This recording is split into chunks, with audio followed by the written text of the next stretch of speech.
علیکم ورحمۃ اللہ وبرکاتہ۔ نحمده ونصلی ونسلم علی رسولہ الکریم وعلی آلہ واصحابہ اجمعین، اما بعد فاعوذ باللہ من الشیطان الرجیم، بسم اللہ الرحمن الرحیم۔ وذکرہم بایام اللہ، صدق اللہ مولانا العظیم۔ درود شریف پڑھیں، اللہم صلی علی سیدنا مولانا محمد معدن الجود والکرم وآلہ وصحبہ وبارک وسلم۔ محترم سامعین، گزشتہ کل کی جمادی الاخری مہینے کی پہلی تاریخ دنیائے سنیت کی عظیم شخصیت، پیر طریقت، رہبر شریعت، قائد قوم و ملت، مقتدائے اہل سنت، استاد العلماء، جلالت العلم، حضور حافظ ملت حضرت علامہ مولانا شاہ عبدالعزیز محدث مراد آبادی رحمۃ اللہ تعالی علیہ کے وصال کی تاریخ تھی۔ گزشتہ کل جمعہ تھا اور ٹائم نہیں مل سکا، تو انشاءاللہ تعالی آج آپ کی زندگی کے اہم گوشے آپ تک پہنچانے کی کوشش کروں گا۔ اللہ تبارک و تعالی ہمیں حضور حافظ ملت رحمۃ اللہ تعالی علیہ کے فیضان سے مالا مال فرمائے اور ان کے ارشادات، ان کے فرمودات پر عمل کر کے زندگی گزارنے کی توفیق عطا فرمائے۔ محترم سامعین،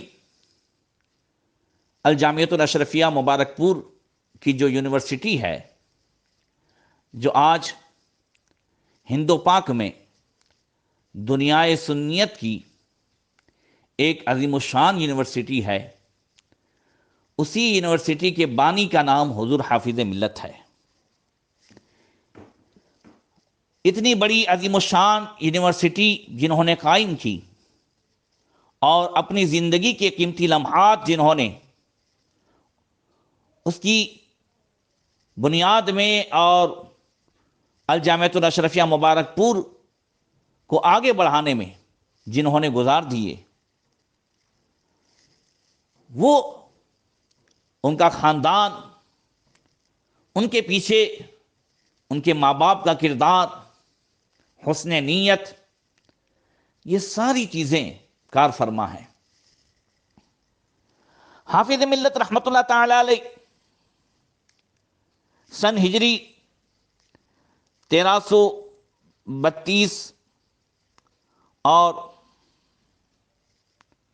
1894 میں مراد آباد ضلع کے بھوجپور قصبے میں پیر کے دین صبح کے وقت پیدا ہوئے۔ آپ کے دادا حضرت مولانا عبدالرحیم رحمۃ اللہ تعالی علیہ نے جب پوتے کا نام رکھنا ہوا تو اس میں اچھی نیت رکھی، جیسا کہ حدیث پاک میں بھی ہے کہ حق الوالد علی ولدہ ان یحسن اسمہ، کہ باپ پر اولاد کا حق یہ ہے کہ اس کا نام اچھا رکھے۔ اچھا نام کون سا ہوتا ہے؟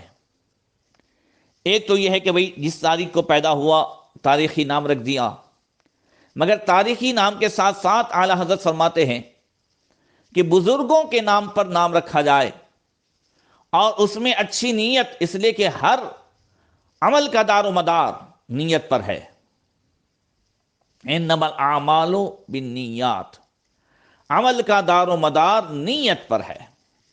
تو اچھی نیت اگر کی جائے تو پھر اس کے نتائج بھی اچھے نکلتے ہیں۔ حضور حافظ ملت کے دادا مولانا عبدالرحیم نے اپنے پوتے کا نام عبدالعزیز اس نیت سے رکھا کہ دہلی کے بڑے مشہور محدث حضرت شاہ عبدالعزیز محدث دہلوی رحمۃ اللہ تعالی علیہ ہوئے، لہذا میرا یہ پوتا بھی بڑا عالم دین بنے، اس نسبت سے انہوں نے عبدالعزیز نام رکھا۔ اب اچھی نیت جب ہوتی ہے تو اللہ تعالیٰ مدد کیسے فرماتا ہے؟ اسے بھی آپ دیکھیں۔ حضور حافظ ملت رحمۃ اللہ تعالی علیہ کے پہلے والد اور والدہ کے تعلق سے بھی بتا دوں، آپ کے والد ماجد حضرت حافظ غلام نور رحمۃ اللہ تعالی علیہ کی شروع ہی سے یہی تمنا تھی کہ بچہ ایک عالم دین کی حیثیت سے دین متین کی خدمت انجام دے۔ اسی وجہ سے بھوجپور میں جب کوئی بڑے عالم دین یا شیخ طریقت تشریف لاتے تو آپ کے والد ماجد حضرت حافظ غلام نور صاحب رحمۃ اللہ تعالی علیہ حافظ ملت کو لے کر ان کے پاس لے جاتے اور عرض کرتے، حضور میرے اس بچے کے لیے دعا فرماتے ہیں۔ دیکھیے، ماں باپ کی نیکی، اس کا اثر بھی اولاد پر پڑتا ہے۔ حضور حافظ ملت کے والد ماجد حافظ غلام نور رحمۃ اللہ تعالی علیہ شریعت کے احکام کے پابند، متبع سنت، باعمل حافظ اور عاشق قرآن تھے۔ اٹھتے بیٹھتے چلتے پھرتے قرآن مجید کی تلاوت زبان پر جاری رہتی۔ حفظ قرآن اس قدر مضبوط تھا کہ آپ کے والد حافظ غلام نور کو بڑے حافظ جی کے لقب سے یاد کیا جاتا تھا۔ بچوں کی عمر 7 سال ہوتے ہی آپ کے والد انہیں نماز کی تاکید کرتے اور ان کا دینی ذہن بناتے۔ کوئی ملنے آتا تو خوب مہمان نوازی کیا کرتے۔ اگر مہمان نماز کا پابند ہوتا تو رات ٹھہرا لیتے، ورنہ صرف کھانا کھلا کر رخصت کر دیتی۔ جب آپ حج و زیارت سے مشرف ہوئے اور واپسی پر جب پیسہ ختم ہو گیا تو کسی کے آگے ہاتھ نہیں پھیلایا، بلکہ وہاں بھی مکے و مدینے میں بھی محنت مزدوری کر کے پیسہ جمع کر کے 9 مہینے کے بعد تشریف لائے۔ تقریباً 100 سال سے زیادہ بھی عمر پائی آپ کے والد ماجد نے، اور اسی کے ساتھ ساتھ آپ کی والدہ محترمہ نماز روزے کی بڑی پابندی فرماتی۔ مسلمانوں کی خیر خواہی اور ایثار کا ایسا جذبہ تھا کہ گھر میں غربت ہونے کے باوجود پڑوسیوں کا بہت خیال رکھا کرتی۔ اکثر اپنا کھانا ایک بیوہ پڑوسن کو کھلا دیتی اور خود آپ کی والدہ بھوکی رہ جاتی۔ یہ سب اولیاء کرام رضوان اللہ تعالی علیہ مجمعین کی زندگی میں ہم دیکھتے ہیں کہ ان کے ماں باپ کی نیکیاں ضرور رنگ لاتی ہیں۔ اس لیے آج اگر ہمیں چاہیے کہ ہمارے بچے اچھے ہوں تو ضروری ہے کہ ہم نیکی کی راہ چلیں۔ حضور حافظ ملت کے والد صرف حافظ ملت کے لیے دعائی نہیں کرواتے تھے، بلکہ خود بھی شریعت کے پابند تھے، سنتوں کے پابند تھے، نماز کے روزے کے پابند تھے، تو اس کا اثر ہوا۔ آج ہم صرف دعا پہ کام چلاتے ہیں، نتیجہ یہ ہوتا ہے کہ بچوں پہ اس کا کچھ اثر نہیں ہوتا ہے۔ حضور حافظ ملت رحمت اللہ تعالی علیہ نے ابتدائی تعلیم، ناظرہ اور حفظ قرآن یہ سب اپنے والد ماجد حافظ غلام نور رحمت اللہ تعالی علیہ سے حاصل کی۔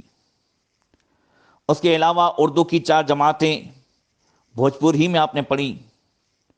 جب فارسی کی ابتدائی کتابیں بھوجپور ضلع مراد آباد سے پڑھ کر گھریلو مسائل کی وجہ سے آپ نے تعلیمی سلسلہ بند کر دیا، اور پھر بھوجپور ہی میں مدرسے حفظ القرآن میں مدرس اور وہاں کی بڑی مسجد میں امامت کے فرائض انجام دینے لگے۔ غربت تھی، گھر کا خرچہ چلتا نہیں تھا، تو آپ کا تعلیمی سلسلہ بند ہو گیا۔ محترم سامعین، آج بھی بہت سے ایسے ہونہار بچے کہ جو آگے پڑھنا چاہتے ہیں مگر ان کے گھریلو مسائل ہوتے ہیں، وہ پڑھ نہیں پاتے۔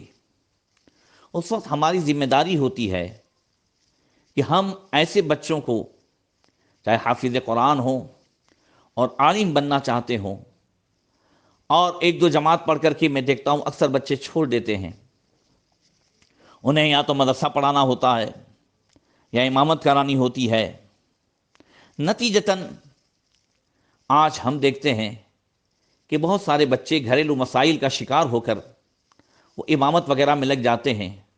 وہ ہمارے لوگ ان سے مطمئن نہیں ہو پاتے، اس لیے کہ انہوں نے آگے پڑھا نہیں، اور جب پڑھا نہیں تو وہ قوم کو کچھ آگے دے سکتے نہیں.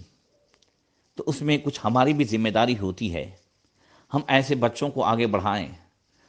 آگے بڑھانے کا طریقہ یہ ہے کہ ان کے گھریلو اخراجات ہم کچھ رقم کی صورت میں اپنے ذمے لیں، جس سے بچہ پڑھے بھی اور ساتھ میں اس کے گھر کا خرچہ بھی چلے. بہت سے ایسے بچے کہ جن کا باپ نہیں ہے یا جن کا باپ جو ہے وہ بستر پر ہے، ایسے بچوں کی اگر جو ہے مدد کر دی جائے تو یہ دین اسلام کی بہت بڑی مدد ہے، یہ سنیت کی بہت بڑی خدمت ہے.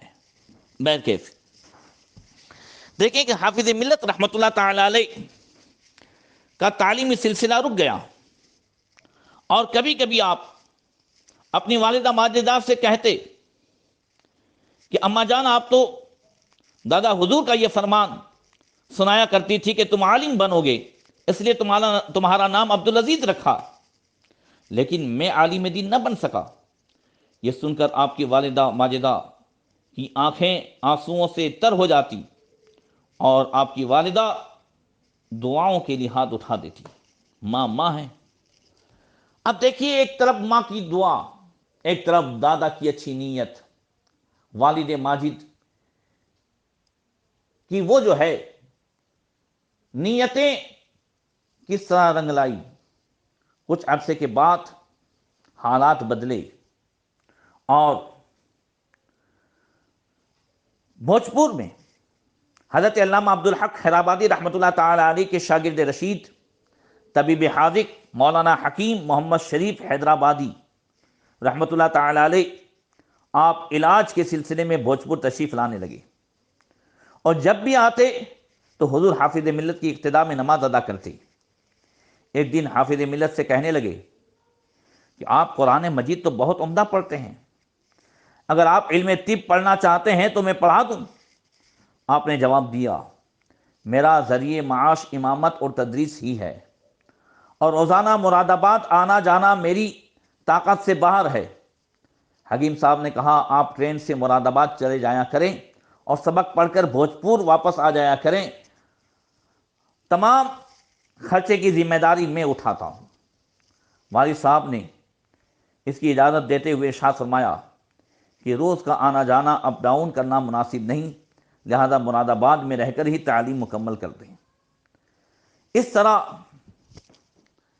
تقریباً 27 سال کی عمر میں آپ مراد آباد پڑھتے رہے، اور پھر حکیم صاحب کے مشورے سے جامعہ نعیمیہ مراد آباد میں آپ نے داخلہ لیا.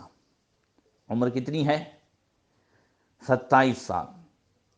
تقریباً 1339 میں، سن ہجری 1339 میں آپ جامعہ نعیمیہ مراد آباد میں آپ نے داخلہ لیا. وہاں پڑھتے رہے اور 3 سال تک تعلیم حاصل کی، مگر اب علم کی پیاس یہ شدت اختیار کر چکی تھی جسے بجھانے کے لیے کسی علمی سمندر کی تلاش تھی، اور جب تلاش ہوتی ہے تو اللہ تعالیٰ کی مدد ہوتی ہے. حضور فضل الشریعہ رحمۃ اللہ تعالی علیہ کی مزید علمی پیاس بجھانے کے لیے اللہ تعالیٰ نے وہ انتظام فرمایا کہ سن ہجری 1342 میں آل انڈیا سنی کانفرنس مراد آباد میں بڑے بڑے علماء و مشائخ تشریف لائے، جس میں اعلیٰ حضرت کے بڑے چہیتے خلیفہ بہار شریعت کے مصنف حضور صدر الشریعہ بدر الطریقہ مفتی امجد علی اعظمی رحمۃ اللہ تعالی علیہ بھی شامل تھے. وہ بھی تشریف لائے. حضور حافظ ملت نے موقع دیکھ کر حضور صدر الشریعہ کی بارگاہ میں درخواست کی کہ مجھے آگے پڑھنا ہے، تو آپ نے فرمایا شوال المکرم سے اجمیر شریف آ جائیں، مدرسے معینیہ میں داخلہ دلوا کر تعلیمی سلسلہ شروع کرا دوں گا. آپ تشریف لے گئے. حضور صدر الشریعہ رحمۃ اللہ تعالی علیہ نے داخلہ کرا دیا، آپ پڑھنے لگے، آپ کے ساتھ حضرت علامہ غلام جیلانی میٹھی، امام النو رحمۃ اللہ تعالیٰ علیہ بھی شامل تھے۔ بہرکیف کچھ عرصہ پڑھنے کے بعد حضور حافظ ملت نے چاہا کہ اب جو ہے دور حدیث شریف پڑھا جائے اور کچھ بیچ کی کتابیں چھوٹ جائیں، تاکہ گھریلو جو مسائل ہیں، معاشی مسائل ہیں، جو پریشانیاں ہیں، وہ دور ہو جائیں۔ حضور صدر الشریعہ فرماتے ہیں ہرگز نہیں، سب ادھر ادھر ہو سکتا ہے مگر آپ کی ایک کتاب چھٹ جائے یہ پاسبل نہیں ہے۔ لہذا حضور صدر الشریعہ نے مکمل طور سے آپ کی تعلیم مکمل کروائی، اور آپ نے بھی دل جمعی کے ساتھ صدر الشریعہ کی خدمت میں رہ کر تمام منازل علم طے کر لیے، اور سن ہجری 1351 1932 میں دارالعلوم منظر اسلام بلی شریف سے دور حدیث مکمل کیا، اور دستار بندی ہوئی۔ تقریباً اس وقت حضور حافظ ملت کی عمر شریف جو ہے وہ 40 سال کے قریب تھی۔ اندازہ لگائیں، اور اس سے ہم بھی یہ سبق حاصل کریں کہ حقیقت میں اگر علمی پیاس صحیح ہو، نیت اچھی ہو، تو اللہ تعالیٰ غیب سے مدد فرماتا ہے۔ اب سن ہجری 1351 میں فارغ ہوئے، اور 1352 میں حضور صدر الشریعہ نے آپ کو بلایا اور فرمایا کہ میں باہر رہتا ہوں اعظم گڑھ سے، اور وہاں پہ اہل حدیث اور دیوبندیوں نے سر اٹھایا ہے، تو آپ کو مبارک پور جانا ہے۔ حضور حافظ ملت عرض کرتے ہیں اپنے استاد سے کہ حضور میں نے ارادہ کیا ہے کہ میں ملازمت نہیں کروں گا، نوکری نہیں کروں گا۔ دیکھیں استاد کی بھی نیت دیکھیں۔ حضور صدر الشریعہ فرماتے ہیں کہ میں نے کب آپ کو نوکری کا کہا ہے؟ میں نوکری کے لیے نہیں بھیجتا ہوں، ملازمت کے لیے نہیں بھیجتا ہوں، میں تو خدمت دین کے لیے بھیج رہا ہوں۔ جب استاد کی بھی یہ نیت ہو، اور شاگرد اور ان کے والدین اور ان کے آبا و اجداد کی بھی اچھی نیتیں ہوں، تب دنیا اسلام کو، دنیا سنیت کو الجامعۃ الاشرفیہ مبارک پور جیسی یونیورسٹی ملتی ہے۔ بہرکیف آپ مبارک پور تشریف لائے، اور پھر یہاں پر آپ نے وہ خدمتیں کی۔ مزید انشاءاللہ تعالی آئندہ کل کے درس میں آپ کے حالات بیان کرنے کی کوشش کروں گا۔ اللہ تبارک و تعالی ان کے فیض و برکات سے ہم سب کو مالا مال فرمائے۔